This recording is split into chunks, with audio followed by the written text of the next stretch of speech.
রোজার ঈদে যেমন মার্কেটগুলোতে উপচে পড়া ভিড় থাকে, ঠিক তেমনটা দেখা যাচ্ছে না কুরবানির ঈদগুলোতে।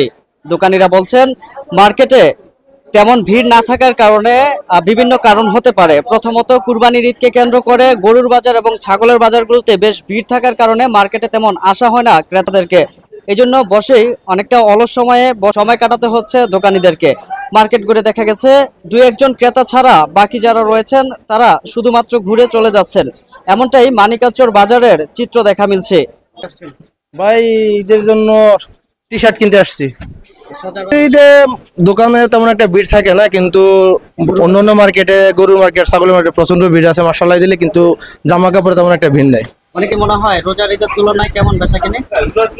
রোজা অনুযায়ী আমাদের ব্যবসা কিনা আসলে অনেকই কম, শুধু কম না, মানে এই যে আপনাদের মনে করেন কুরবানিদের জন্য আমাদের ব্যবসা কিনা খুবই খারাপ। কারণ হচ্ছে যে এই গরুর হাট, পরে হচ্ছে বেচা কিনা কাস্টমার মনে করেন বাজারের জন্য কাস্টমার কম আসে। কিন্তু বাকি আছে ঈদের বেচা কিনে কি না, মনে হয় না যে আর ভালো হবে।